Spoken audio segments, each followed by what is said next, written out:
Welcome to Conversations with Anne Elizabeth, the podcast inspired by my book, I'm a Registered Dietitian, Now What?, where I have the absolute joy to sit back, relax, and have a conversation about nutrition with a variety of people who share their personal story of passion and purpose, especially registered dietitians. Today's conversation is with Moe Schlachter, a registered dietitian who started off in the business world, went to culinary school, became a chef, and is now running his own nutrition private practice. I'm not on LinkedIn very much, but there was one day when I was and came across Moe. We all know there are not many male dietitians in our profession, so I'm always curious when I come across one, and one that has his own business. Moe is an amazing human doing amazing things currently and throughout his lifetime so far. His story is very unique as he started in the business world, went to Israel for culinary school, became a chef in New York City, and then a few years later going back to school for dietetics after a conversation and encouragement from a friend. He is starting year 3 of his private practice, Houston Family Nutrition, in a community that he loves. Please enjoy my conversation with Moe. Here at the office. Very good. Well, I'm excited. I got to meet you in person before our conversation today, so that's fun. Yeah, we got to hang out a little bit at Fancy, really by chance, and I'm really glad that we did get that FaceTime before we met today. I know. What? Yeah, I was gonna say, that was a really great event. Thanks for hosting. Oh, thanks for coming. I'm glad you came because then I can visualize your face as I'm chatting with you. Hope that's a good thing. It is a good thing for sure. Well, why don't you take me back to when you kind of had dietetics kind of came into your career radar, and take me through the steps that kind of led you to the path where you're at today. Sure. So, my first kind of touch with dietetics was getting a chance to visit with a dietitian myself when I was in high school, and really just learning a lot about health and a lot about how food, of course, can impact our health. And at the time, that was something I was curious about, and also leaning towards science in my interests, at least. It was interesting to see that it was out there, but I didn't really consider it a career path for myself until much later on. So you always kind of had an interest in health. How did you meet a dietitian in high school? Was it through a program at school, or was it a friend of the family? Actually, it was a friend of a family. So I got to, just hear a little bit about what she did, and she actually owned a private practice, and just actually getting to talk about that now. It's really interesting because at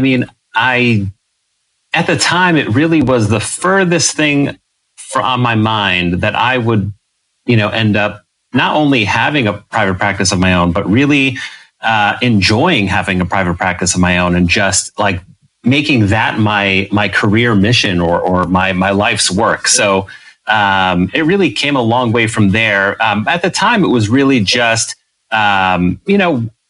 just another opportunity that was out there in my mind, but it didn't really stand out to me as something that really spoke to my soul as it does today. Yeah, well, just kind of when you were, when you said I met a dietitian when I was in high school, and it really wasn't something that I was like, oh yeah, this is what I want to do when I grow up, but it was a piece of the puzzle. So what was kind of like your next steps as, when you think about your profession after high school? Yeah. So I'll take you through kind of my little journey there after high school. My first pursuit was a degree in business. It was kind of a default option. It wasn't, again, something I was particularly interested in. It was something I felt was kind of safe. The family that I guess my family are all business minded. They occupy different positions within corporations. So it could be accounting professionals and law professionals, and again, really 9-to-5 jobs, the attaché case, the whole commute and everything. That's kind of what I saw as work life. I didn't really see any other option. So, I mean, it was kind of my rite of passage to pursue it. But it really didn't end up speaking to me. So, after, graduating with a degree, working in insurance, and, I had some great opportunities. I met some great people, but it was, again, it wasn't really my passion. I felt really good about my skill and expertise with food, just cooking, as an amateur. After a little while, I, built up the courage, and I had some great support to pursue that as a next step in my career. So, kind of shifting from business over to the culinary world, where I can lean on my food expertise and really flourish there. So you kind of came back full circle after you met with the dietitian, but then you kind of had your own personal experiences with cooking. So culinary, you had an interest in that. So when you say that you had a culinary interest, are you like really fancy in the kitchen, or what kind of things do you like? Why did you get interested in that culinary aspect? Yeah. So, I mean, food was really just something I felt kind of natural with. I mean, I grew up, cooking with my mom, being around the kitchen, seeing how she did things. She had, I kind of recall the way she would season food and marvel at the fact that there was no measuring involved, and, just kind of wondering how, like, it almost looked like magic to me. Just, no matter what she would shake in there, like, how did that, end up just tasting so good. So, some of my earliest memories there were just watching her cook and really, season and tasting, and now coming back to my current clients, it's those principles really, seasoning and tasting, that, are often maybe overlooked to a beginner. But that's really what, sets, a chef apart from or a pro from anyone who, hasn't really gotten started. It's really just being able to lean on your palate a little bit and experiment and try new things. So, growing up and kind of building that skill set, and, the older I got and being a guy, I just kind of looked around at my peers, and, not a lot of my peers were cooking. So whenever there was something to cook, I would, be the one who would, would fall to me, and then just seeing how it was received by everyone. So it really kind of, it's the thing that I felt really strong in, where I felt that I had an edge. So, I guess later on, it was something that I decided to lean into a little more and see how far I could take it. That's really, I think, don't you feel like when you think of the best dish you've ever had, it's always something your mom has cooked? Do you kind of feel that way? Yeah, I'd say so. That's kind of, the beauty of our profession. I mean, sometimes we're talking about really, serious illnesses and diseases and things like that. And, the room and the mood can get a little grim. But sometimes, we just get to connect with our clients and just kind of help them connect back to memories of their mom, their grandma, their, family meals and dinners, and just kind of visit a time in the past, which is really special. It kind of, sets our profession apart, I would say.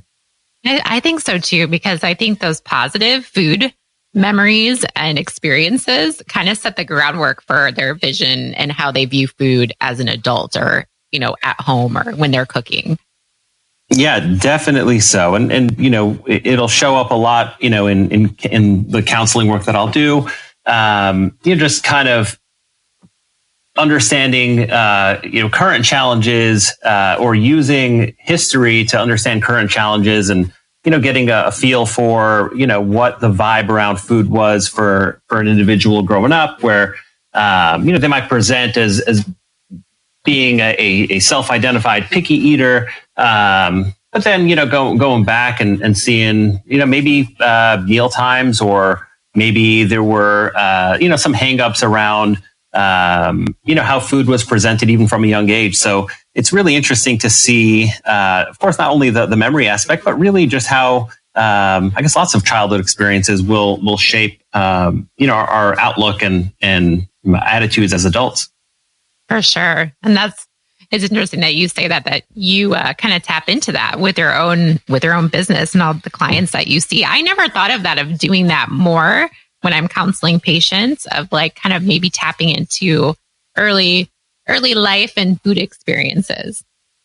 Sure. And, I guess we're going to be jumping around here a little bit, just kind of going past and present, in our conversation too, which, I hope you're okay with. Absolutely. But that aspect really is something that, we're intentional here at my clinic, which, by the way, I guess I should, tell you what it's called. It's Houston Family Nutrition. It's really helping individuals identify, not only the what, but the whys and the hows, or, helping people become aware of, how barriers are maybe part of a bigger pattern, or how, again, old challenges or challenges that they might be aware of in one area of their life might also be showing up in food. And it's really eye-opening to clients. And it's something that has been really well received and has been really effective in the therapy that we do. Interesting. Yes, we are going to jump around. So maybe we should go back to... Sure. So we'll go back just so we can connect the dots of how you got from business to culinary to dietetics. So how long did you work in the insurance field then before you decided to take the leap into culinary/dietetics? Sure. Now, my wife would definitely be remiss when she listens to this, just knowing, I glossed over a very important detail in there. So, of course, I met my wife on the very first day of my business degree. It was her first day of college. Yeah, it was my first day of college, too. I was coming from an internship in the city, and I was, dressed to the nines, and I walk into class, and I kind of seized an opportunity to just be a class clown right off the bat. And I noticed that the professor's desk was vacant. So I went and plopped my stuff down onto the desk and kind of got the room in order and got everyone's attention. And then when everyone got quiet and put their phones down and, looked up front, I just kind of, said, I'm just kidding. And walked over to my seat, and everyone had a good laugh about that. So did you sit next to her, or did she just find she wanted to talk to you after that? So I sat behind her, and now I'm going to give that as a tip to anyone who just, wants to go that route and just meeting someone. If you sit behind them and you tap your foot on their chair and you kind of, just get their attention any way you can, I guess it'll pay off in the long run. See, that's exactly why you needed to go into business school for that short period of time, so you can meet your wife. That's right. So it was definitely, a rewarding experience. And, we studied together, we pursued the degree together, we got married just, around graduation time. And, we kind of, hit the ground running from there. So, after business, so worked in the business field for about a year and a half or so, just trying to feel things out. And then with her support and family support, we had the opportunity to pursue formal culinary education, which I pursued in Israel at the Jerusalem Culinary Institute. Wow. Yeah, it was such an amazing experience. It was 10 months, and living in a foreign country, I think is one of the most powerful experiences anyone can really go through, or kind of grab, I should say. It really, there's nothing that can change someone's outlook on life just by, again, like walking a mile in someone else's shoes per se, and seeing something vastly different than what we're used to seeing, day in, day out. So, That experience was great on that level, but the schooling was fantastic. We were housed in a little villa in a small village, kind of in between large cities, and just got a chance to be around food, grow food, cook food, talk food, complete immersion for 10 months and just, really developing that love, that passion, that enthusiasm and seeing things almost anew, even though I'd cooked on my own for a while, just really seeing the power that food has, from our preparation to, again, like even the small details, like, the way we would care for our equipment, the way we would care for the kitchen space, the way we would check on each other and just kind of, build that camaraderie. And it was really a transformative experience. Wow. And your wife was with you there. And did she also go to culinary school, or she was just there as supporting you and being part of the experience? Yeah. She did not attend culinary school with me, although we got everyone in the school got to know each other, and, we hosted, the guys and gals at our place for dinners, and, she was part of the crew, but she wasn't pursuing culinary education at the time. She was flexing her entrepreneurial muscles. She was running a retail store from afar.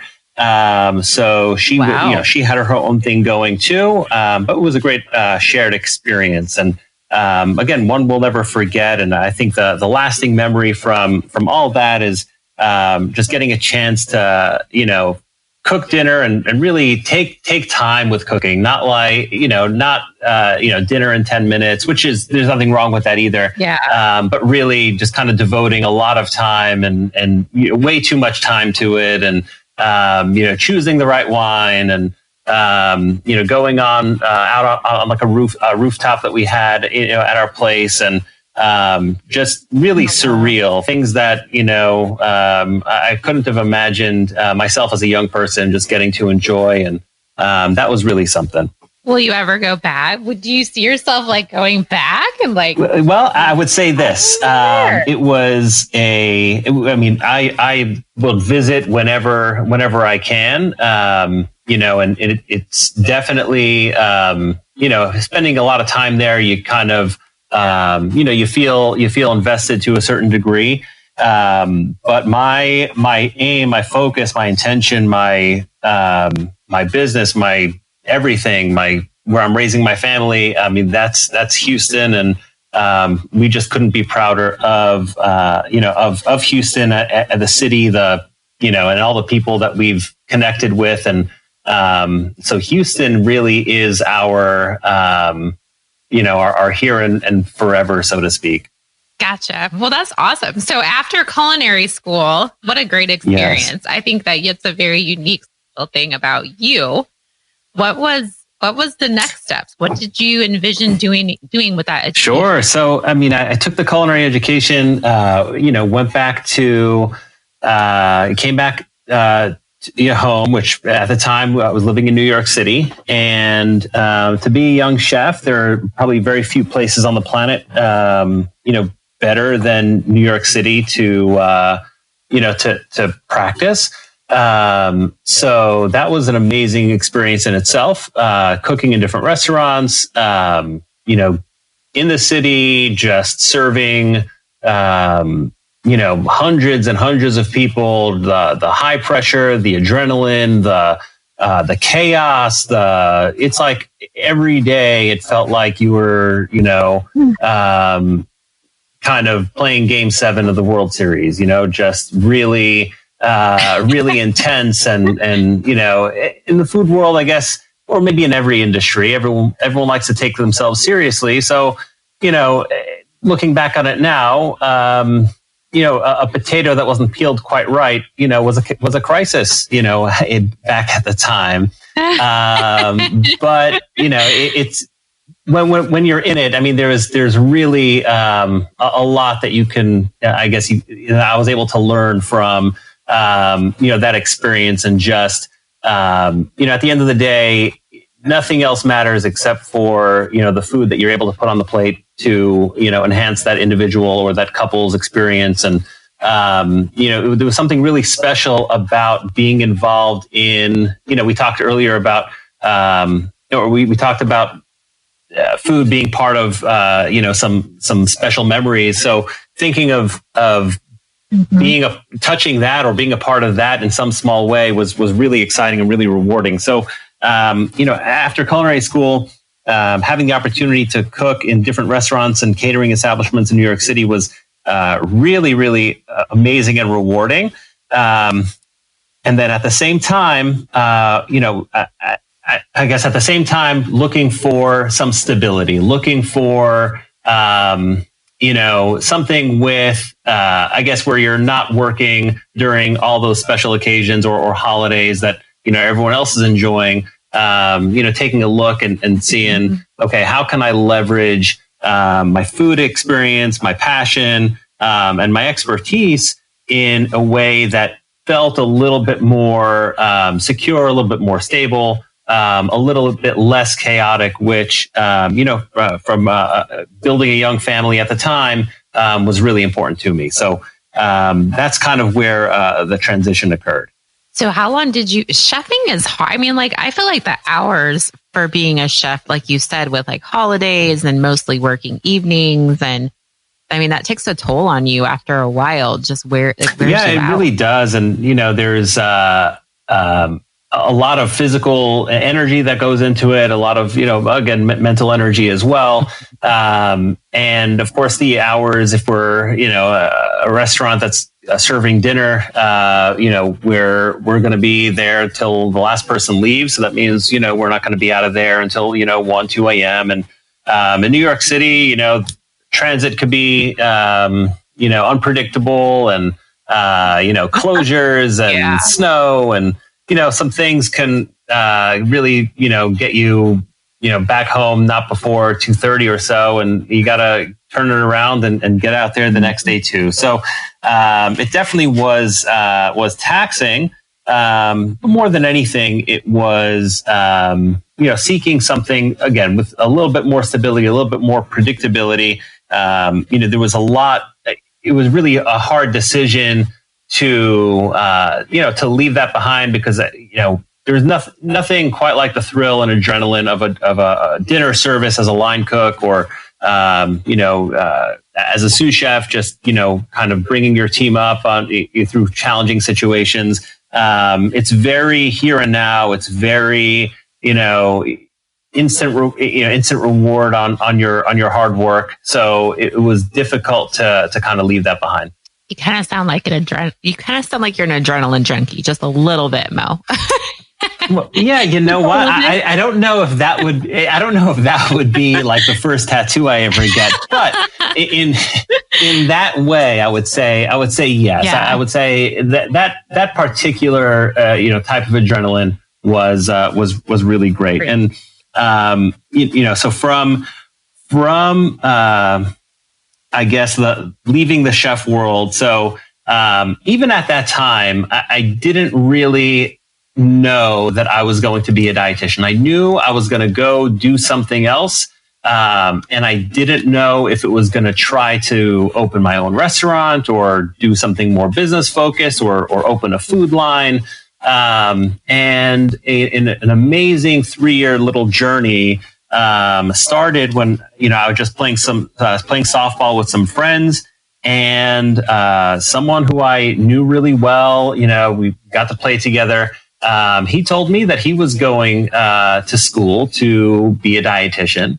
And he was really stoked about it. And he just said, come on this journey with me. And it was pretty spontaneous, although I was in a ready position to take my next opportunity. But when we were playing in August and, admissions were just about closing, and it was kind of a snap decision to jump back in and to go for that second degree, to do school all over again. I mean, it did mean, again, that I would be leaving the workforce, or full-time workforce. to go back to school, which was a shared family decision. But it was one that we, again, my wife and I, we were able to make with conviction. And in August of 2010, we just jumped in to that path. So it was, it all started with, going to sign up, learning that admissions really was either just about closed or closing, and kind of needing some special permission to enroll so I don't lose that semester, and kind of basically sneaking it in just under the gun, and getting that started. And then we'll go through it, but we really just accelerated that whole timeline, and from August 2010 when I started the nutrition degree, fast forward to 2013 in August when I finished my master's degree and internship. It was a really jam-packed, adrenaline-filled, 3-year amazing journey that I'll try to recount the parts that aren't a blur. But it was certainly something special. So I think that's interesting that you just had a friend that was like, "Hey, I'm going back to school. I'm going to be a dietitian. You should do it with me." And that must have really sparked something inside of you, because you said you really hadn't thought about it, and it wasn't something that was on your radar. So it must have been it must have got you really excited. Yeah, I mean, it was. And I mean, talking about it now and looking back, it just seems, I guess it seems so obvious, now, but at the time, I don't know why I hadn't connected the dots. I mean, I was aware of the dietitian, field as an option. I really liked food, and I was pretty good with science. So I guess A plus B should have equaled C, but it wasn't really until, this guy, kind of just said that he's doing it, that I actually considered it.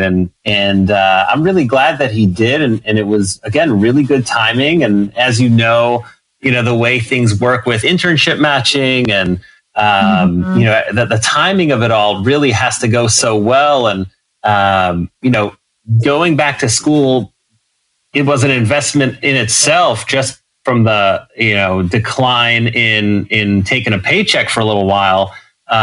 So every, I guess, week, every month, really counted. So, having the conversation when we did, sneaking in, again, under the gun, to get to start when I did was really, instrumental in helping the whole process be as condensed as humanly possible. So, I definitely have him to thank, for starting that journey. And by the way, he bailed on me later on, and he then switched. I was going to ask. Yeah, then he switched out, and he's doing really well in the nursing field. But he kind of left me on my, on my lonesome to kind of see it through on my own. He was just the conduit to you getting this achieved so you could follow your passion. So I guess, again, that's this other part of your story that connects you to these humans that got you to where you are today. Like your wife, your class, your business, this friend. It's so interesting. Definitely so. And I'm very, I'm very aware of, or I try to make myself aware of that idea of connection and just creating those chance encounters and, being out there for the sake of being out there, or, taking meetings for the sake of taking meetings, and, seeing how things kind of pinball off of each other. So that is, it's such a great opportunity for me to really just kind of recount some of these things. It's pretty, it's pretty cool to look back and see, all the things that had to, kind of go into place for it all to happen. Yeah. So, okay. So are you from New York then? Is that why you went? Yep. Yeah. Okay. So I'm born and raised in New York. That's really all I knew. And that's where I got that business degree. It's where I got my nutrition degree. So it was New York City all the way until, toward the end of, so in the middle of the nutrition degree process was, of course, when I, like so many other students, I guess I've heard, found out about this little thing called the dietetic internship, which, was more than just, finding some field experience, having the whole match process and how structured it all was. I guess that part was pretty new to me. So then understanding and learning that there are internships all over the country, that there are limited, spots, and also looking at it as an opportunity to, again, look outside of New York City to, as a place to live. We were fortunate enough to welcome our daughter, Olivia, during that time. So then it was not just the two of us anymore. It was the two of us and, now our oldest daughter.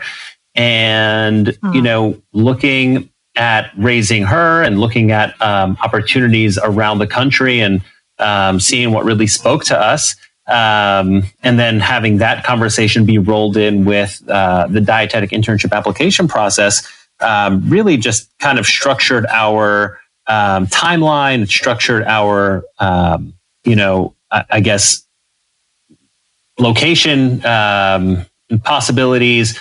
And we use that as an opportunity to kind of test the waters in some places around the country. And, it wasn't before too long that we discovered Houston and the energy here and the people and the lifestyle and the commitment to family values and just everything that we really dig.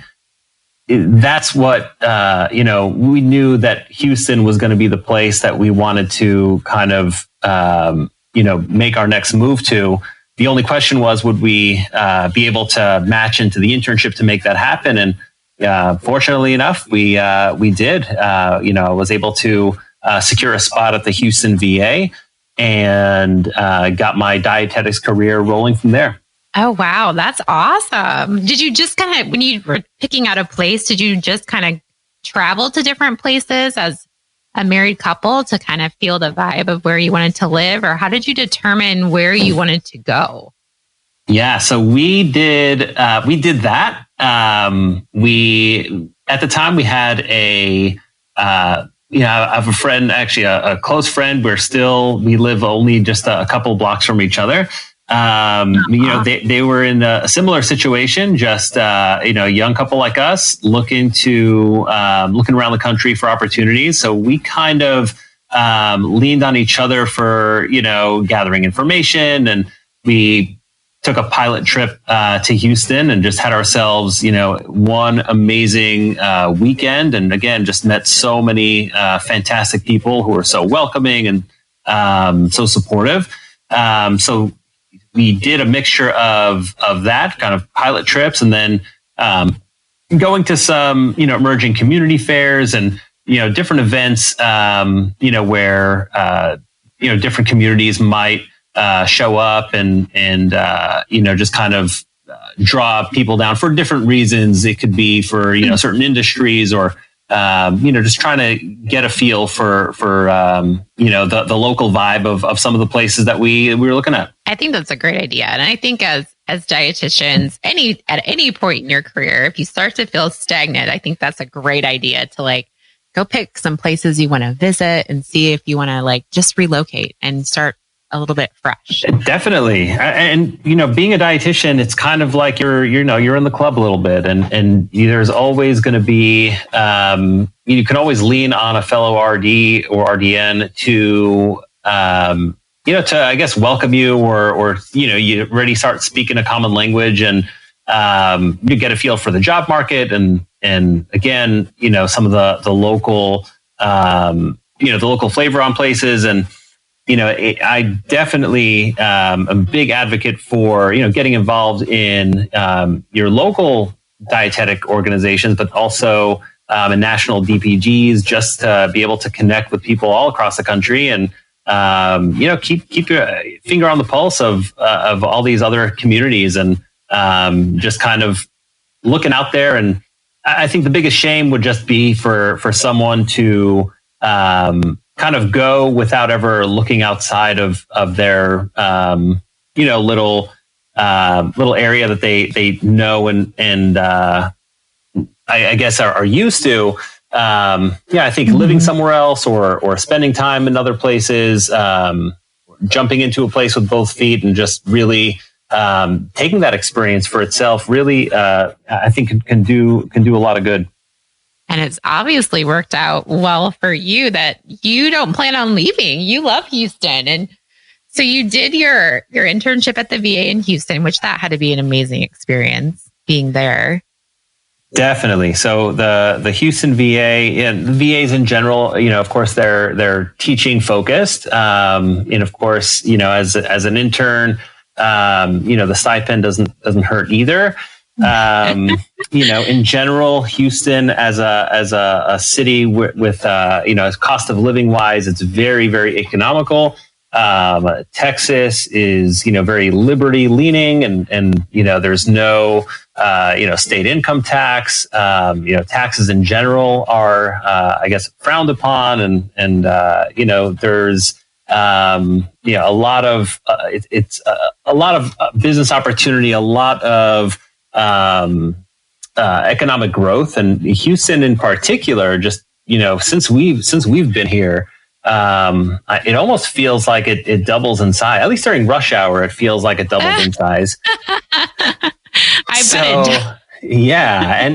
And what's really cool is that everyone kind of comes here with this energy about them and just, kind of, it's like everyone arrives with rolled up sleeves and not just because of the heat, just, everyone's ready to kind of, put themselves to work and apply themselves to something. And I guess I've never been, I think the one thing that stands out to me, if I can convey a sense of, in life, I guess we crave a situation where we get what we put in, and that doesn't always happen, but it just felt like everything that we touched here in Houston goes that way, that you have absolute freedom to chase your dream, to build yours. And, at the same time, of course, there's a lot of support here too. But it just feels that your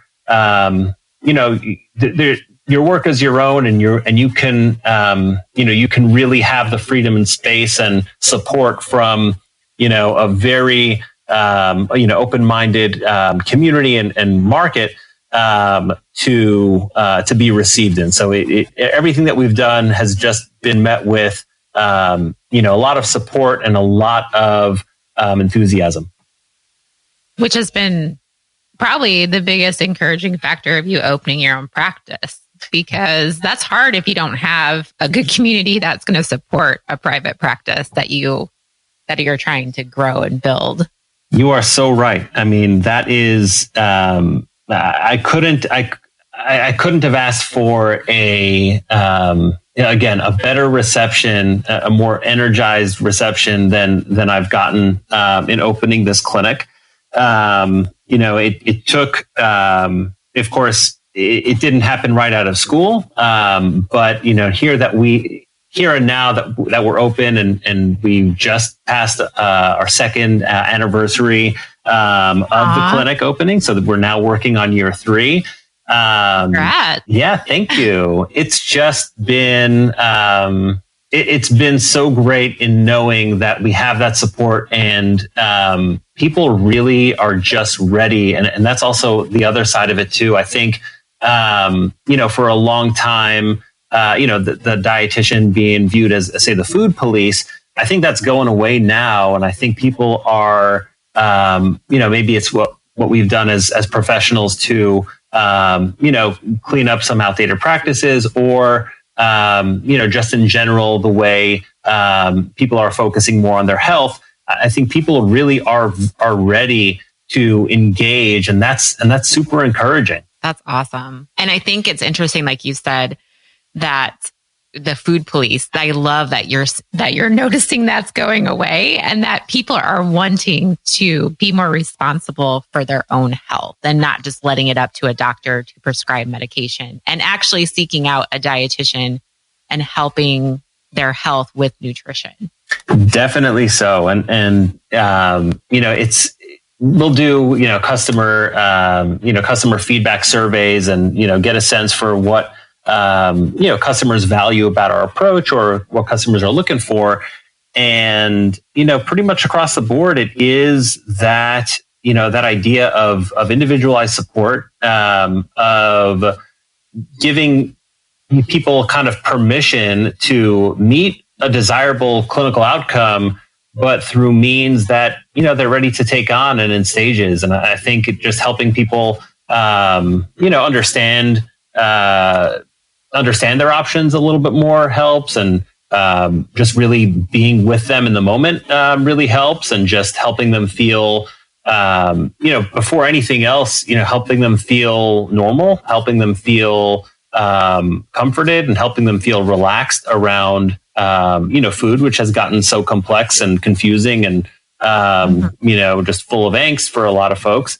I think really just resonates more than, the ultimate kind of, recommendation we're hoping they take. I think it all starts with just, putting people in a good position to, think clearly and make decisions that, align with their values a little bit more than maybe they've had the opportunity to do. Yeah, I would agree. Because you want them to succeed. I mean, that's the ultimate goal as a dietitian. You want them to succeed. Sure. So you have to kind of meet them where they're at in their journey and understand that. And I'm glad you brought that up because, I think one of the biggest ways I've tried to grow as a private practitioner is to let go of that pressure. Because when I opened up Houston Family Nutrition, of course, what I wanted to be known for more than anything is a place that,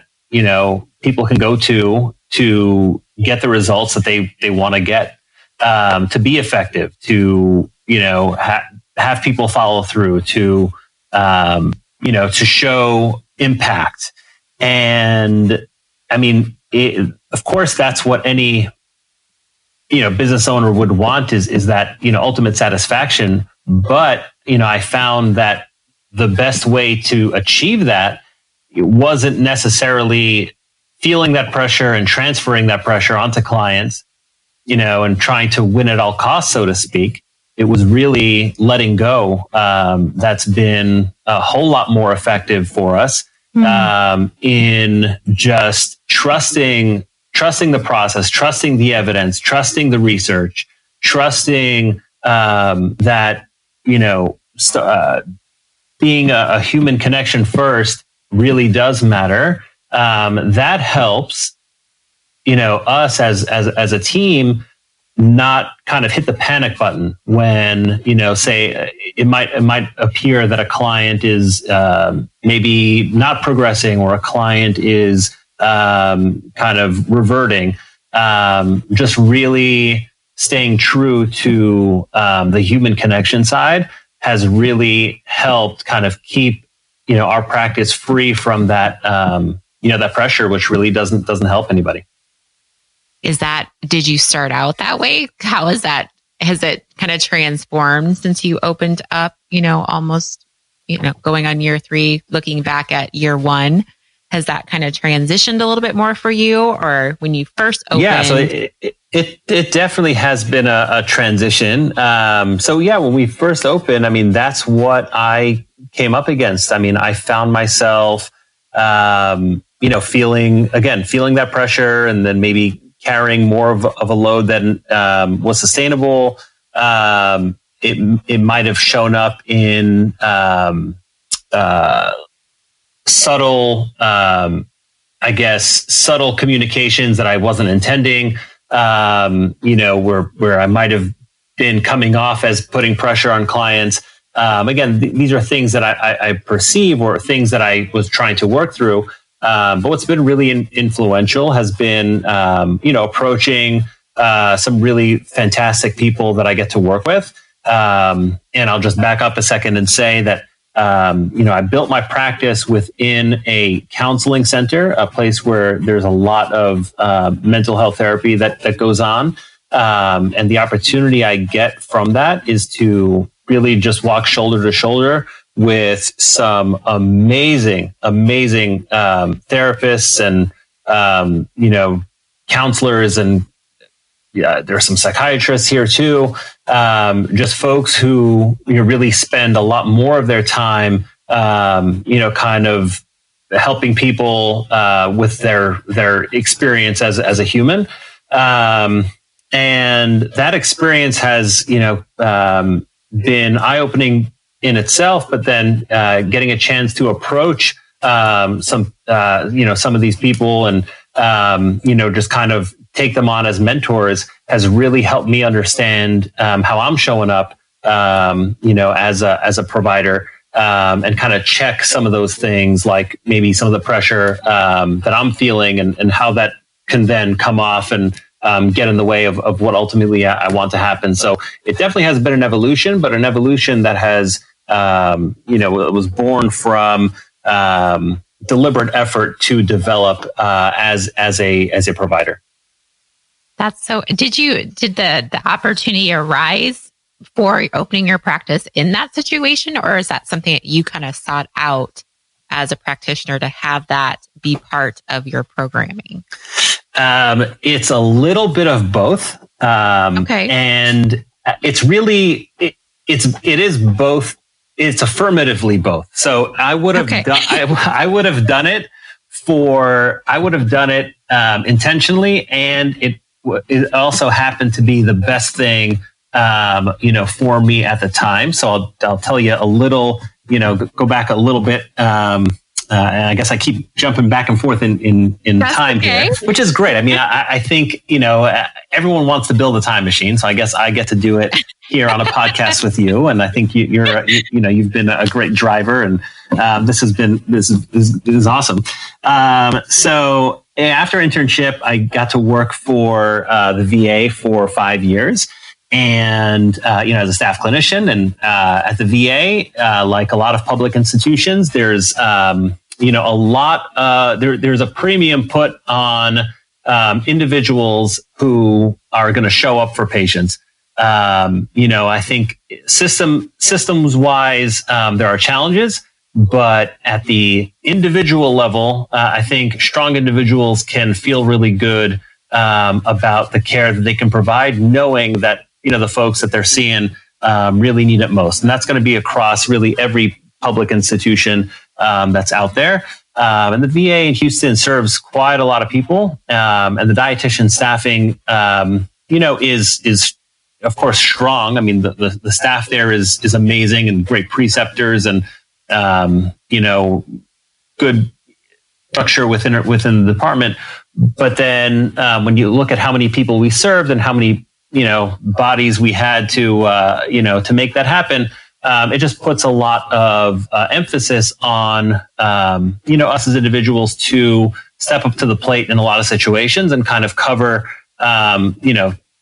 things and, cover different areas and just see a wide variety of cases. So the opportunity for specialization, so to speak, might go away there, but the end result is, as a student and as a practitioner, you really emerge very well-rounded. You've seen a lot of cases that you've had to do a lot of research on, and, kind of lock yourself in an office for half a day to really understand, what goes into, a bariatric surgery workup.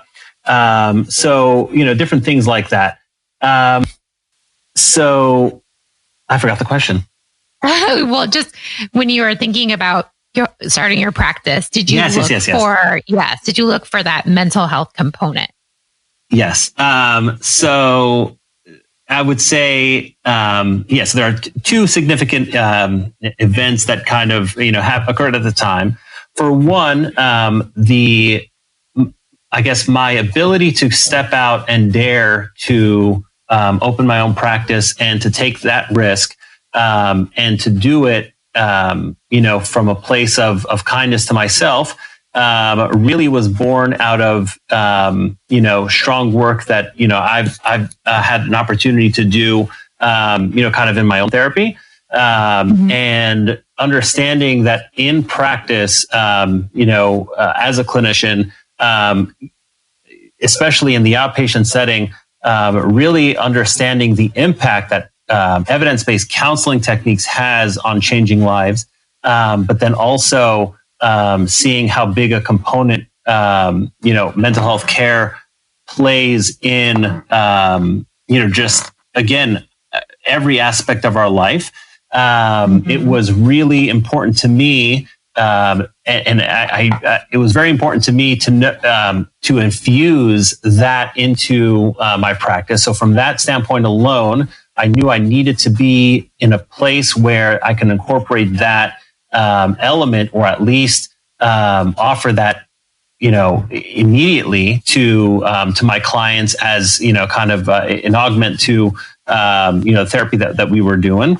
And in addition, the space that I'm in is, a very revolutionary model. It's a space that, it's kind of one of the, like executive space sharing, almost like a WeWork or, another type of, pay as you go, place, except it's built for clinicians. So the space is ripe for doing really good, doing really good clinical work, versus trying to, plug myself into, more corporate setting.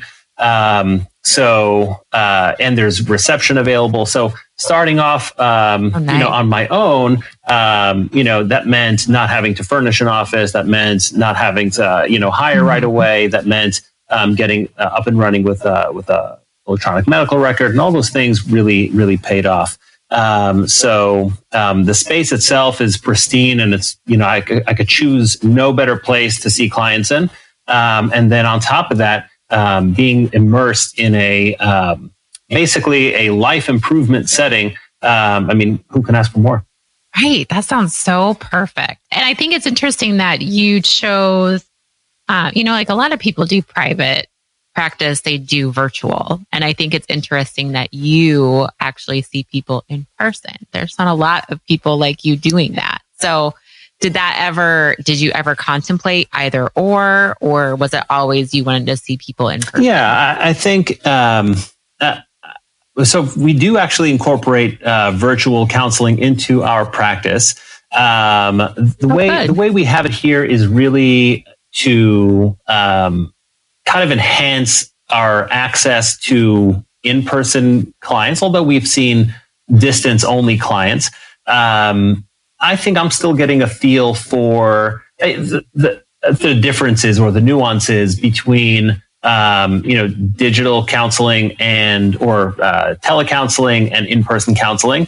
There are very basic differences. So like for one, I guess the space I create for my clients here is one where, a client maybe gets to step out of their day-to-day life and kind of step into kind of a whole different world. Whereas, the value of telecounseling is maybe I get to visit them in their world. But the dynamic is going to be a little bit different. And so before jumping into telehealth counseling, I'll challenge myself to, again, learn a little bit more about how to leverage that differently so that I could be most effective when I see clients, rather than just trying to show up in the same way that I might in my own office. Make sure that I can, understand the, I guess, best practices of telecounseling before taking that on as a kind of its own venture. Sure. That makes sense. That makes sense for sure. It's good that and it's always good to offer both, I think, for, like you said, for the people that need that, but also I like how you said to be in their world too. Sometimes people feel more comfortable there and open up more. Yeah, there. Definitely so. And there's a lot of therapeutic value too, just to, to see kind of here and now and just, work with a client, say on a challenge they might be facing in the current moment, or working with them in the actual area that they're going to experience some difficulty. One thing that we do also is, we will visit clients in their home in person too. That'll be again, it'll be built off of, our standard therapy model. But of course we'll visit them in the grocery store, we'll visit them with them in their home, and really try to close gaps in that way. And of course, a digital visit would, kind of serve a similar purpose. So we would incorporate it there. So we do want to meet clients there. It's just not something we've yet considered to just be a distance only type model, if that makes sense. Sure. So share with me what a day in the life of Moe looks like. Because it sounds like you're pretty busy, like you have a lot going on. So what is a day? Is it a typical day for you? What's that like? Great question. So a day in the life it starts every morning getting up with my kids pretty early, and now as I'm talking, I'm thinking I've done my son a disservice and just saying I hadn't really introduced him into the mix. But we had our son Aiden when he during internship. And we welcomed him kind of toward the end, and he was our Texan baby. So everyone in the family was born in New York City, except for this little guy. He's our resident Texan. So my day starts with again waking up with the kiddos pretty early, where I'm cooking breakfast, getting their snacks and lunches prepared. Their mom, my wife is getting them, getting them up, getting them dressed, and helping them kind of do the little parent escape room that everyone does on the day-to-day basis, looking for clues to see how to get out of the house by the set time. And you find one shoe, and okay, that must mean something. Like that, the other shoe has to be in this room. So she's kind of like doing all that. I'm at the stove. I'm cooking them. I might make French toast. I might make some hot cereal, cold cereal. Yeah, just really get everyone's day started off right. First thing I'll do is I'm going to check in with my awesome assistant Jen. She's been so amazing in helping our practice go to the next level. She manages a lot of our professional relationships, our with other clinics, our contracts with clients. She really does it all. She manages a lot of schedules for our contract providers as well. So, she's awesome. So I'll usually check in with her in the morning. And then from there, I'll have clients of my own, check some email. We have care contracts that we fulfill. So I'll be checking in with my contacts at those clinics too, especially if there's any last minute scheduling needs, providing updates on patients. We have a great kind of PR team. Actually, today, just before getting on with you, so I get to appear on TV to do a cooking spot for the Texas Beef Council. And the PR team that manages that, helps keep me on the air every month. So just working with them on our monthly pitches and just trying to get us, dates secured. It's some precepting. I'm big on that too, making sure, to bring along kind of the next generation or fresh crop of dietitians. So it's connecting with students who are just looking for some fieldwork experience, or reaching out to internships and recruiting interns for rotations. Sure. It's my involvement with Nutrition Entrepreneurs DPGs. I get to host the webinars twice a month, and recruit them and just meet some of the most amazing nutrition professionals there are. And just, really, yes, every day is going to be a little bit different. It's always going to start off the same, and then, it's going to go in a whole lot of different directions. But what's really been cool is, I get to be, again, doing what I love, doing it for the people that I care about most, and just kind of enjoying the ride. Well, I had no expectation of our conversation, and I'm blown away by all the things that you've done and your path and how your business is just totally launching off and doing fantastic. And you cook up breakfast for your kids. I mean, it sounds like you're in a good space. Yeah, I really appreciate you saying that.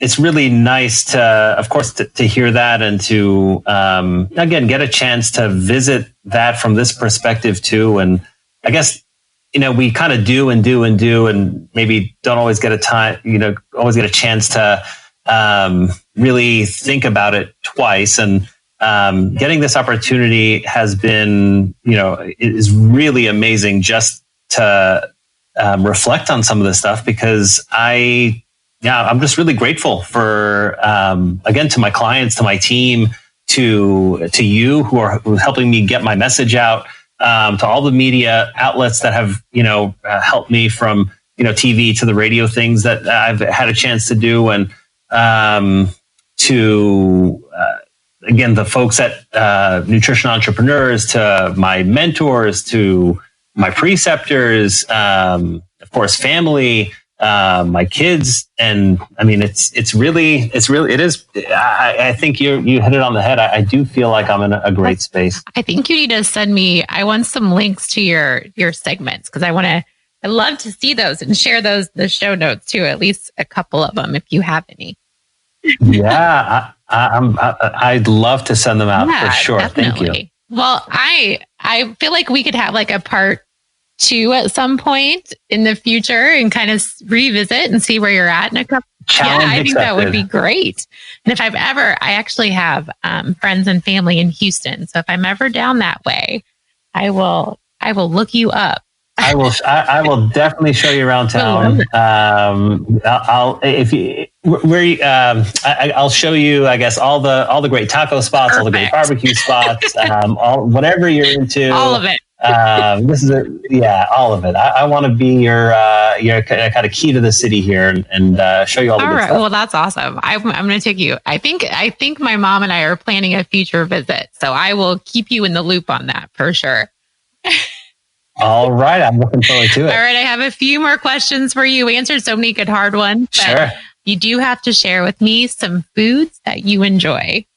All right. I would say, I'll cop out first, but then I'll come back, down to earth, and I'll say, I really like not having the same thing twice. I really enjoy, variety. So I guess what I really like is something I've never had before.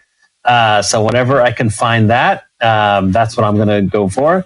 And then if I have to narrow it down to a food, I would say barbecue changed my life. I hadn't had barbecue until I moved from New York to Texas. And it's just, for anyone out there who at this point has, not had the opportunity to have barbecue, I would definitely recommend it. Well, you're in a good spot for that. That's for sure. What beverages do you enjoy? What beverages do I enjoy? It's a water guy. I got a little canteen here, so really that's just it. Favorite color or colors that you have? Favorite color is going to be my brand colors. I got a little orange, green, the teal, all those. Those are good colors. I do like the combination of those together. And then favorite scent or smell? Favorite scent or smell? That is going to be, you know what? I think that's going to be house smells. Like different. Like where you go to grandma's house, like how it smells. Yeah, I would say yes, that more than anything. And it's of course my grandma's house. And, I guess the house that I grew up in, and I remember the way the house that I grew up in, like the way it would smell when I would come back from summer camp, and I guess different. And recently we went on a little family vacation. We got a little cabin in the woods, and that little cabin ended up smelling much like a cabin that I used to spend some time in, as a kid in the summer. And that was, I guess the smell had a power to bring me back there. So that was really cool. Yeah. Kind of like food, kind of does the same thing. Yep. And what brings you joy in life, Mo? Brings me joy in life. I think it really is being in the moment with people. And if I think about some of the activities that I feel that joy in maybe the most, is going to be something like that an annual road trip that I get to take with my family around like the winter break time. And I think that really lends itself to everyone just being like so in the moment. Like all we have is like our own company. We're, on the road with just the things that we need. We're all discovering something new together. And there's no worry about, any homework tonight. There's no worries about, the covering clinic, and there's no worries about really anything. Everyone is just so present. And that's it's so unique, these days. And I think it's something, I think it's what I enjoy most about that activity. Oh, that sounds wonderful. That's coming up. It's coming up soon. Sure is. Getting my Google Maps all plotted out. So where are you going? We're going to go west. We're going to, kind of forge further into the state than we have so far. We usually make it to about hill country, but our intention is to push further out west and see some desert and, just discover some new and quirky things. Big state. You have a big state. Sure do.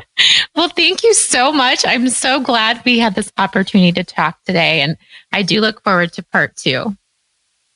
Well, thank you. And I'm looking forward to it too. I really want to thank you for all the great work you're doing in this space. And, I can imagine just how many individuals you're impacting with the program. And, I guess in drawing from my own experience, knowing how, satisfying it is to kind of share my story with others. And you're really good at what you do. So I appreciate you. Oh, thank you. I love doing this. This is the best part of my day. So thank you so much. That was a super great conversation of what a journey Mo has had in his lifetime. I love how he spoke about exploring opportunities and changing the landscape of our position if we are looking for more in our lives. I also appreciate his approach to working with his patients in a place where wellness is all-encompassing with that mental health aspect too. I look forward to having a future conversation with him because I know he will be doing more great things in his practice. And who knows, he might go back to school and become something else in the future.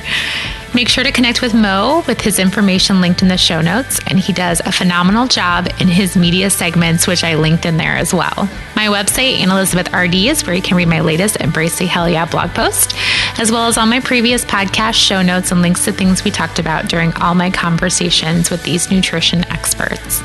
My book is also available for purchase on my website, and I hope we can connect more on social media by finding me on Instagram, Facebook, Twitter, and Pinterest at Anne Elizabeth RD. Remember to be great always, find the joy in each day, and to start a conversation that truly matters.